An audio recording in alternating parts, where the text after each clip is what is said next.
एक बार फिर टॉपर्स तक चैनल में आपका दिल से स्वागत है।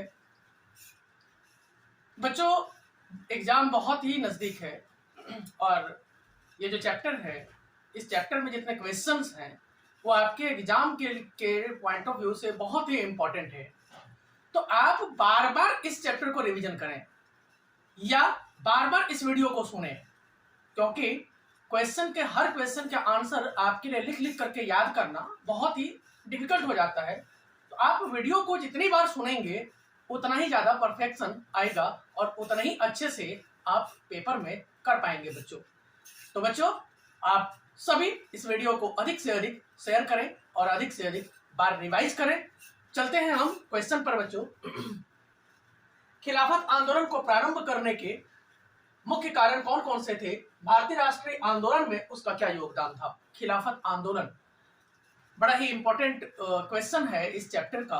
खिलाफत आंदोलन खिलाफत आंदोलन क्या था और ये स्टार्टिंग कब हुआ, किसने स्टार्टिंग किया, ये सारी चीजें हम देखेंगे इस वीडियो में हम लोग जो है उसके बाद हम लोग साइमन कमीशन के बारे में देखेंगे। फिर जालियांवाला बाग हत्याकांड के ऊपर से एक संक्षिप्त नोट हम देखेंगे जो प्री बोर्ड में आया भी है। तो हम इन तीनों क्वेश्चन को इस वीडियो में देखेंगे बच्चों। खिलाफत आंदोलन क्या था बच्चों? जिस तरीके से ब्रिटेन ने बहुत सारे देशों पर कब्जा कर रखा था, अपना उपनिवेश बना कर रखा था। उपनिवेश का मतलब होता है कि जब किसी साम्राज्यवादी देश द्वारा, पावरफुल कंट्री द्वारा, जब किसी कमजोर देशों पर बिजनेस के ख्याल से जब उस पर शासन किया जाता है, उसको गुलाम बनाया जाता है, उसे उपनिवेश कहते हैं। तो ब्रिटेन ने भारत को उपनिवेश बनाया था। इस प्रकार कई सारे देशों को अपना उपनिवेश बनाया था। बच्चों को सुनकर बड़ा आश्चर्य होगा कि अमेरिका को भी ब्रिटेन ने अपना उपनिवेश बना लिया था। हालांकि अमेरिका बहुत पहले आजाद हो गया। तो इसी प्रकार तुर्की भी एक एशिया में एक कंट्री है, टर्की भी को भी ब्रिटेन ने अपना उपनिवेश बनाया था, अपना गुलाम बनाया था। तो तुर्की के जो खलीफा थे, एक्चुअली क्या था, तुर्की में सारे लोग मुस्लिम थे। तो तुर्की का जो खलीफा था, खलीफा उसे कहते हैं, जो मुस्लिम धर्म के बच्चे होंगे वो जान रहे होंगे खलीफा का मतलब।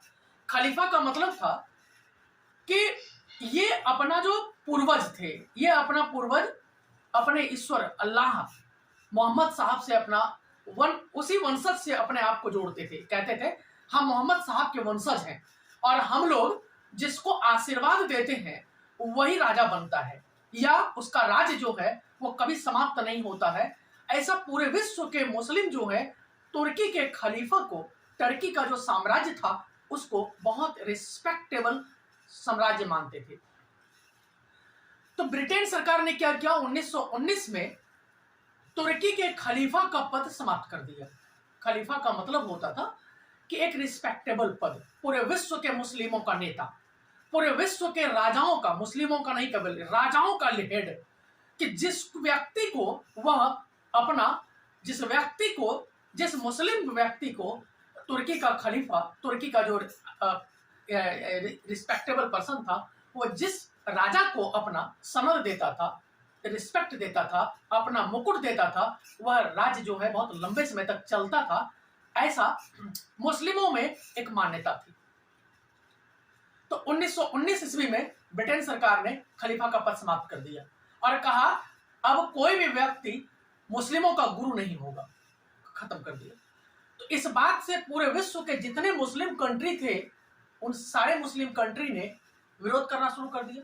टर्की ने, सऊदी अरब ने, संयुक्त अरब अमीरात ने, ईरान, इराक ने, सभी देशों ने, जितने भी मुस्लिम कंट्री थे, सब ने इस बात का विरोध करना शुरू कर दिया। तो भारत में भी उस समय मुस्लिम की संख्या बहुत अधिक थी। भारत के मुस्लिमों ने भी इस बात का विरोध करने का मन बनाया। तो सारे मुस्लिमों ने अपना नेता अली बंधु को चुना, मोहम्मद अली और शौकत अली को चुना और कहा कि भारत के मुस्लिम भी ब्रिटेन सरकार के इस निर्णय का, इस डिसीजन का विरोध करना चाहते हैं, आंदोलन चलाना चाहते हैं। तो अली बंधुओं ने, वो जो अली बंधु थे, अली बंधु का मतलब ये दोनों भाई, ये गांधी जी से मिले और गांधी जी को कहा, अपना नेता चुना और गांधी जी ने मिलकर के मुस्लिमों को साथ लेकर के ब्रिटेन सरकार के इस निर्णय का विरोध किया। अब गांधी जी ने इसका क्या फायदा देखा कि भाई अगर हिंदू मुस्लिम एक होकर के देश को आजादी के लिए आंदोलन करेगा, एकजुट होएगा, तो अंग्रेज सरकार क्या होगा, कमजोर होगा और इस प्रकार हमारी जीत होगी।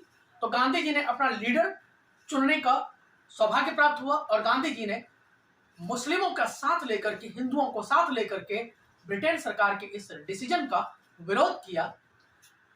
करीब करीब 1919 से यह आंदोलन स्टार्ट हुआ। 1922 ईस्वी तक यह आंदोलन सभी देशों में चलता रहा, भारत में भी चला। लेकिन 1924 ईस्वी में जो ब्रिटेन तुर्की का जो राजा था मुस्तफा कमाल पाशा, उन्होंने इस पद को खुद ही समाप्त कर दिया। जो वहां का राजा था उन्होंने कहा अब हम यहाँ के राजा हैं तुर्की के और मैं इस पद के समाप्त की घोषणा करता हूं। और इस प्रकार जब खुद ही मुस्लिमों का जो राजा था उन्होंने जब इस पद को समाप्त कर दिया, तब धीरे धीरे यह आंदोलन जो है पूरे विश्व में समाप्त हो गया और इसके साथ साथ भारत के मुस्लिमों ने भी धीरे धीरे इस आंदोलन को समाप्त कर दिया। इस प्रकार लेकिन इस बात का गांधी जी ने और भारत के हिंदू मुस्लिमों ने एकता के रूप में इसका फायदा उठाया। क्या क्या हुआ, यह आंदोलन 1919 ईस्वी से 22 ईस्वी तक चलाया गया था। गांधी जी ने खिलाफत आंदोलन का समर्थन किया और हिंदू मुस्लिम एकता को असहयोग आंदोलन का आधार बनाने का निश्चय किया। गांधी जी खिलाफत आंदोलन के अध्यक्ष के रूप में 1919 में चुने गए और 31 अगस्त 1920 को खिलाफत समिति ने औपचारिक रूप से असहयोग आंदोलन की घोषणा की। और इसी बीच में एक और आंदोलन गांधी जी ने असहयोग आंदोलन, नॉन कोऑपरेशन मूवमेंट, जो पहले वाले वीडियो में हम देख चुके हैं, वो चलाया। और इस प्रकार दोनों आंदोलन जब चलने लग गया तो अंग्रेजों के पसीने छूट गए। अब लगने लग गया था पूरे भारतीयों को अगर ये दोनों आंदोलन साथ साथ चलता रहेगा तो 1920 के बाद 1922-23 तक भारत को आजादी मिल जाएगी। और अगर आजादी नहीं मिलेगी, स्वराज तो मिल ही जाएगा, यानी अपने देश के नागरिक अपने देश में खुद से राज कर पाएंगे। और इस प्रकार इस आंदोलन ने अंग्रेजों की नींव हिलाकर रख दी। तो बच्चों नेक्स्ट क्वेश्चन पर चलते हैं हम लोग। भारतीयों ने साइमन कमीशन का विरोध क्यों किया? साइमन कमीशन, बार बार मैंने साइमन कमीशन के पर एक आध बार वीडियो भी बनाया है और कई बार हमने पढ़ा भी है साइमन कमीशन के बारे में कि साइमन कमीशन, दरअसल साइमन कमीशन क्या था कि साइमन कमीशन 1929 ईस्वी में 1919 ईस्वी में ब्रिटेन की सरकार ने एक डिसीजन लिया कि आज से 10 साल बाद 1929 ईस्वी में ब्रिटेन की सरकार एक कमीशन नियुक्त करेगी और वह टीम जो है भारत में जाकर के जांच पड़ताल करेगा। लेकिन 1929 में इलेक्शन था ब्रिटेन में, तो 1927 में ही ब्रिटेन सरकार ने एक कमीशन की नियुक्ति की। बच्चों बहुत सारे बच्चे कमीशन का मतलब नहीं समझते हैं।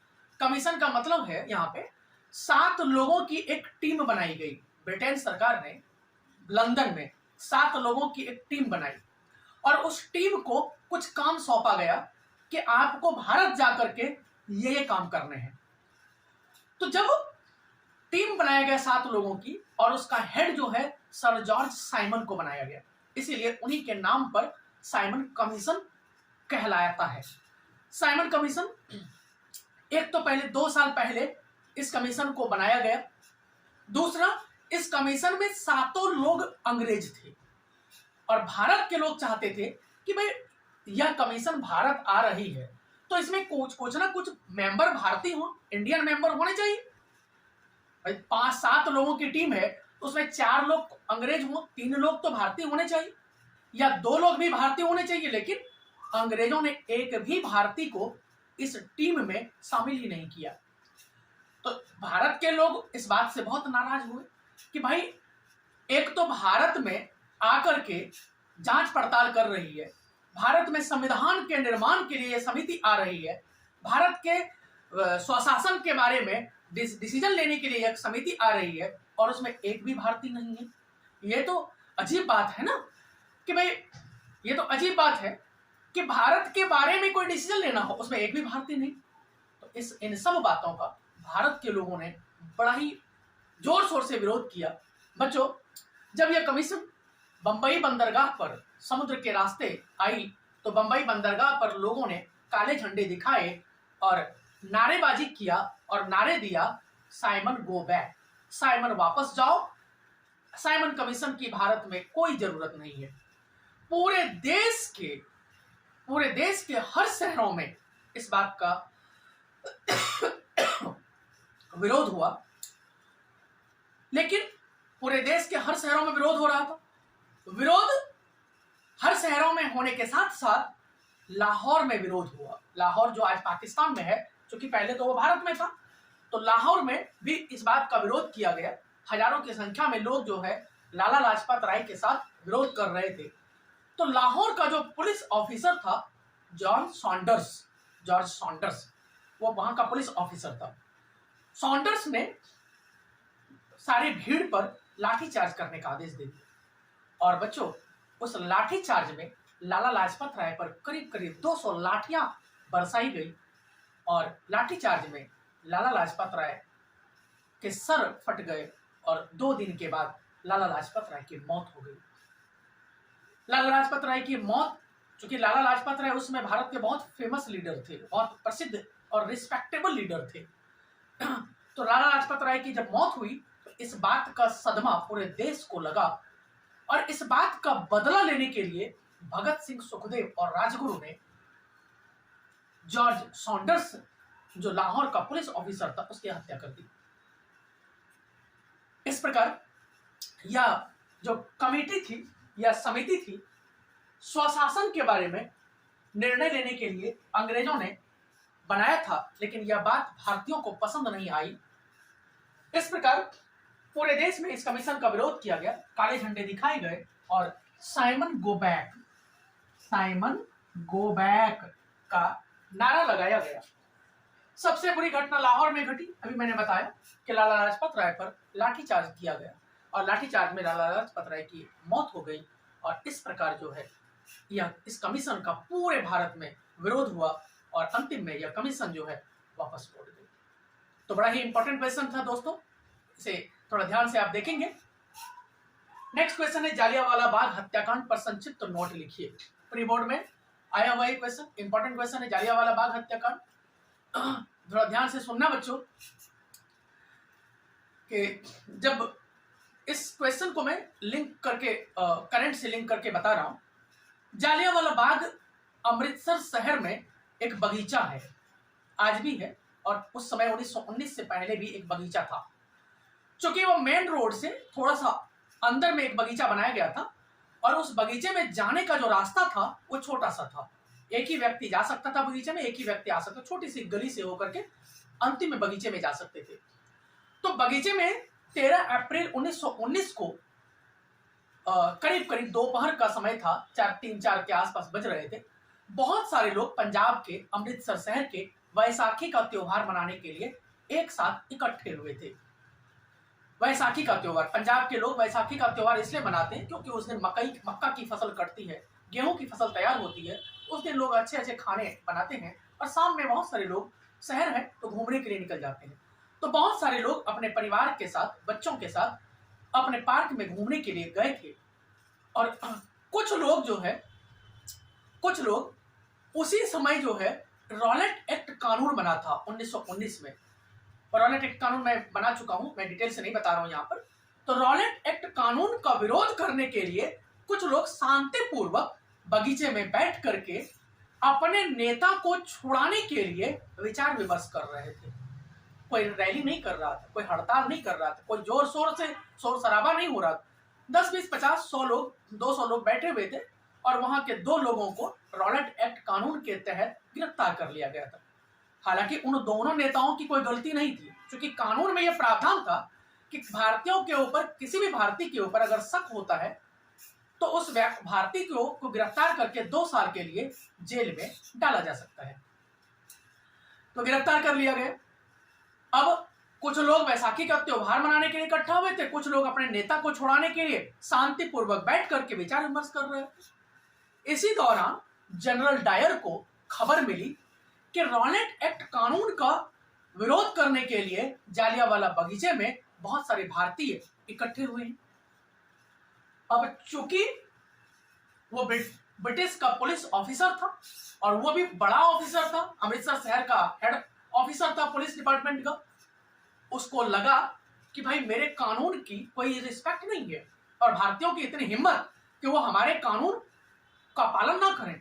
उन्होंने बहुत सारे सेनाओं को लिया और सेनाओं को लेने के बाद चारों तरफ से उस बगीचे को घेर लिया और ताबड़तोड़ गोली चलाने के आदेश दे दिए।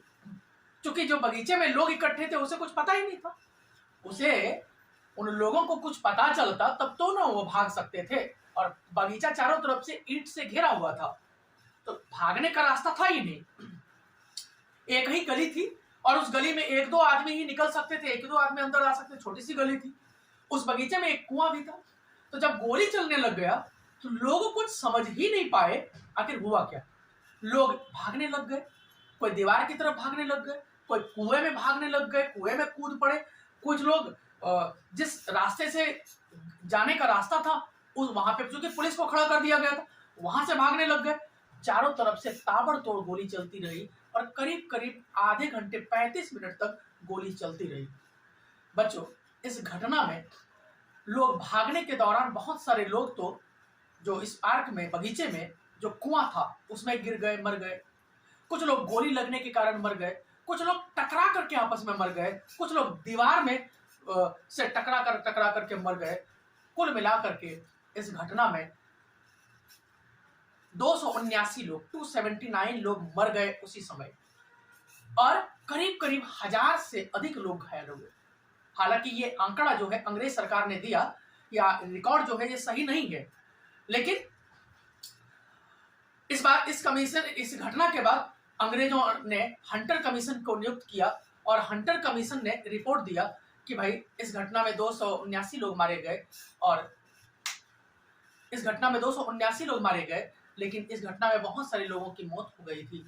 इस घटना में करीब करीब अमृतसर शहर का बहुत सारा परिवार जो है अपने बच्चों के साथ जो घूमने आया था, वो सारे लोग जो है मौत के घाट सो गए थे। और इस घटना में अमृतसर शहर एक तरह से सूना हो गया था। इसी घटना में ऊधम सिंह नाम का एक बच्चा था, स्टूडेंट था, करीब 12 साल की उम्र थी। उसका पूरा परिवार इस घटना में मारा गया था। वह बहुत दुखी हुआ इस घटना से। इसके बाद उसके परिवार में कोई व्यक्ति नहीं बचा था। उस बच्चे ने कसम खाई कि मैं इस जनरल डायर जो पुलिस ऑफिसर है, जिन्होंने इतना बड़ा हत्याकांड किया, इसको ब्रिटेन में जाकर के इनसे बदला लूंगा। और 1919 से लेकर के 1940 ईस्वी तक वह इंतजार करता रहा और 1940 ईस्वी में ब्रिटेन में जाकर के इसी जनरल डायर को गोली मार दी और इस घटना का बदला लिया। बच्चों, 1919 में यह घटना हुई। 2019 में ब्रिटेन की सरकार ने सार्वजनिक रूप से पूरे विश्व के सामने माफी मांगा कि 100 साल पहले जो घटना हुई थी उसके लिए ब्रिटेन सरकार भारत की सरकार से माफी चाहती है। और इस प्रकार इस बात से ब्रिटेन और भारत के बीच जो दोस्ती थी वो थोड़ी सी और गहरी हो गई। तो इस प्रकार जालियांवाला बाग एक दुखद घटना था जो 13 अप्रैल 1919 को हुआ था। दोस्तों, नेक्स्ट क्वेश्चन पर हम लोग सविनय अवज्ञा आंदोलन के प्रति लोगों और औपनिवेशिक सरकार ने किस प्रकार प्रतिक्रिया व्यक्त की, किन परिस्थितियों में गांधी जी ने सविनय अवज्ञा आंदोलन को वापस लेने का निर्णय लिया। पहले मैं बता दूं कि सविनय अवज्ञा आंदोलन और दांडी मार्च, नमक सत्याग्रह एक ही कानून है, एक ही प्रकार का विरोध है। सभी एक ही आंदोलन के अलग अलग नाम हैं। Civil disobedience movement, salt movement, ये सब जो है, नमक सत्याग्रह, ये सारा एक ही आंदोलन था। एक ही आंदोलन के अलग अलग नाम दे दिए गए, तो ये एक ही आंदोलन है। इसमें कंफ्यूज नहीं करना है किसी भी बच्चों को, ये ध्यान रखना है। बच्चों, ये क्या था कि नमक जो थी वो पूरे भारत में हर लोगों के घरों में यूज होता था। तो इस आंदोलन को चलाने के पीछे गांधी जी की जो मंशा थी वह थी कि पूरे भारत के लोगों को राष्ट्रवाद से जोड़ा जा सके, पूरे भारत के लोगों को देश प्रेम से जोड़ा जा सके। क्योंकि गांधी जी ये चाहते थे, सोचते थे, लेकिन कितने सोच कितनी अच्छी थी उनकी, कितना दूरदर्शी सोच रखते थे। वो चाहते थे कि ऐसा आंदोलन शुरू हो जिससे पूरे भारत के लोग एकजुट हो जाएं, और जब सारे भारत के लोग एकजुट हो जाएंगे तो कितना देर आजाद करने में लगेगा भारत को। और अंग्रेज थे ही कितने, मुट्ठी भर के लोग थे, 10,000 लोग थे। तो अगर सारे भारत के लोग अगर एकजुट हो जाएं और विरोध करने लग जाएं तो अंग्रेज क्या करेंगे? अंग्रेजों की मजबूरी हो जाएगी देश को आजाद करना। तो इसलिए गांधी जी ने अनेक तरह तरह के आंदोलन चलाए, जैसे पूरे भारत के लोगों को इन आंदोलनों के माध्यम से जोड़ा जा सके, एकजुट किया जा सके, देश प्रेम की भावना बढ़ाई जा सके। क्या हुआ बच्चों कि गांधी जी 12 मार्च 1930 को साबरमती आश्रम से एक आंदोलन शुरू किया। इन्होंने अपने 78 वॉलंटियर्स को लिया, अपने समर्थक, वॉलंटियर्स का मतलब है अपने सपोर्टर, समर्थक, उनको लिया और कहा कि हम यहां से चल करके दांडी, जहां पे समुद्र के किनारे नमक बनता था, लगभग हजारों की फैक्ट्रियां में नमक बनाने की कंपनी थी। और नमक कैसे बनता है पता है? ये समुद्र के पानी से नमक बनता था। नमक बनाने में खर्च बहुत कम आता है और उसको अंग्रेज सरकार जो है पूरे भारत में महंगे दामों पर बेचते थे, लाखों करोड़ों का मुनाफा, बेनिफिट कमाते थे। तो गांधी जी ने अपने 78 वॉलंटियर्स को, जो उनके खास वॉलंटियर्स थे, उनको लिया और साबरमती आश्रम से 12 मार्च 1930 को आंदोलन स्टार्ट किया। 24 दिन तक कंटिन्यू पैदल चले और दांडी, जहां समुद्र के किनारे बिल्कुल करीब करीब हजारों की संख्या में नमक की फैक्ट्री थी, वो सारी अंग्रेजों की थी। भारतीयों को नमक बनाने का अधिकार ही नहीं था। तो सारे लोग जो है वो दांडी के किनारे पहुंचे और दांडी के किनारे पहुंच करके जहां नमक बनाया जाता था वहां एक मुट्ठी नमक लेकर के गांधी जी ने अंग्रेजों से कहा कि हम आपके नमक कानून का उल्लंघन करते हैं। बच्चों, जैसे ही नमक कानून का उल्लंघन किया, रास्ते में इनके ऊपर, इनके समर्थकों के ऊपर लाठियां बरसाई गई। लेकिन इन्होंने कहा था कि सब इन्हें अवज्ञा आंदोलन का मतलब ही था कि अंग्रेज चाहे हमारे ऊपर कितना भी अत्याचार करे, हम विरोध नहीं करेंगे, हम लाठियां सहेंगे, हम चाहे मर भी जाएं लेकिन अंग्रेजों का विरोध नहीं करेंगे। इसके पीछे क्या था? मतलब कि भाई हम भारतीय क्या थे? भारतीय जो थे वो अत्याचार सहेंगे, अंग्रेजों का विरोध करेंगे लेकिन शांतिपूर्वक, और एक न एक दिन अंग्रेजों का दिल जरूर पसीज जाएगा और अंग्रेज हमें आजाद कर देगा, देश छोड़कर चला जाएगा। इसी को कहते हैं सत्याग्रह, इसी को कहते हैं अहिंसा का प्रयोग करके देश को आजाद करवाना। और गांधी जी इसी रास्ते से देश को आजाद करवाना चाहते थे। उसके बाद दांडी जब पहुंचे, नमक कानून का उल्लंघन किया, इनको गिरफ्तार कर लिया गया और गिरफ्तार करके पूना के आगा खां पैलेस में इनके लगभग नेताओं को गिरफ्तार करके जेल में डाल दिया गया। लेकिन पूरे भारत में यह आंदोलन स्टार्ट हो गया था। तमिलनाडु में, कर्नाटका में, केरला में, आंध्र प्रदेश में, बिहार में, उत्तर प्रदेश में, पूरे देश में यह आंदोलन शुरू हो गया था। तो गांधी जी को गिरफ्तार कर लिया गया तो आंदोलन और ठंडा पड़ना चाहिए, तो आंदोलन और जोर लेने लग गया। और भारत के जो लोग इस आंदोलन से नहीं जुड़े थे वो भी लोग गांधी जी के गुस्से के कारण कि भाई गांधी जी को गिरफ्तार कर लिया है, हम सारे लोग इस आंदोलन का सपोर्ट करते हैं। तो सरोजिनी नायडू हो गया, सीवी रामन पिल्ले, कई सारे लोग जो है इस आंदोलन से जुड़े और इस आंदोलन में गांधी जी का साथ दिया। अब जनता इसमें बढ़ चढ़ करके हिस्सा लेने लगी और बस यह आंदोलन जो है इतना तेजी से चला। अब अंग्रेजों को देखिए, अंग्रेज कितना तेज थे ये तो पता ही है आपको। अंग्रेजों को लगने लगा अब अगर इस आंदोलन को समाप्त नहीं किया गया तो कहीं ऐसा ना हो कि 1930 के बाद 32-33 में ही देश को आजाद करना पड़ जाए। अंग्रेजों ने चाल चली और फिर भारतीय फंस गए उसमें। अंग्रेजों ने क्या चाल चली? पूरे देश में जिस तरह से आंदोलन चल रहा था, एकदम बिल्कुल गारंटी के साथ 2-3 सालों में देश को आजादी मिल जाती, यह स्वराज मिल जाता। भारत का जो वायसराय था, वायसराय पूरे अंग्रेजों का देखभाल करने के लिए ब्रिटेन सरकार एक ऐसे व्यक्ति को अपॉइंट करती थी जो पूरे भारत का शासन चलाता था, देखता था, देखभाल करता था। एक तरह से पूरे भारत का अंग्रेजों का हेड था वायसराय। उसका एक पोस्ट का नाम था, पद का नाम था। जैसे प्रधानमंत्री होता है, पूरे देश को चलाता है, उसी तरह वायसराय एक पोस्ट था। जो अंग्रेज सरकार उसे अपॉइंट करती थी और पूरे भारत का शासन वो देखता था। तो वायसराय उस समय नाम था इरविन साहब। लॉर्ड इरविन और गांधी जी के बीच एक मीटिंग हुई। वायसराय ने गांधी जी को मीटिंग के लिए न्योता भेजा और गांधी जी न्योता को एक्सेप्ट कर लिया। दोनों के बीच मीटिंग हुई। गांधी जी ने 11 डिमांड लॉर्ड इरविन के सामने रखी। 11 डिमांड। क्या क्या डिमांड रखा कि गांधी जी ने कहा कि भाई एक तो आपने जो नमक कानून पर अपना एक अधिकार कर रखा है कि केवल अंग्रेज ही नमक बना सकते हैं, उसको वापस लो। इस प्रकार कई सारे प्रावधान कि नमक कानून को हटा दिया जाए। इस नमक कानून के दौरान जो अंग्रेज पुलिस ने भारतीयों पर अत्याचार किया था, जिन भी पुलिस ने लाठियां बरसाई थी, उनको सस्पेंड किया जाए। तो उसके बाद इस तरह से कई सारे 11 डिमांड गांधी जी ने वायसराय के सामने किए। उसमें एक डिमांड यह भी था कि फांसी की सजा, भगत सिंह, सुखदेव और राजगुरु की फांसी की सजा को माफ कर दिया जाए। लेकिन यह बात अंग्रेजों ने नहीं मानी। हालांकि इस बात पर विवाद है। बहुत सारे जो इतिहासकार हैं, हिस्टोरियंस हैं, वो कहते हैं कि गांधी जी ने यह प्रस्ताव रखा ही नहीं। कुछ इतिहासकार कहते हैं नहीं रखा, लेकिन वायसराय ने इस बात को माना नहीं। अब इस डिबेट में हम नहीं पढ़ते हैं, खैर जो भी हो। तो 11 डिमांड गांधी जी ने वायसराय के सामने रखा और लगभग सभी डिमांड गांधी जी के मान लिए गए।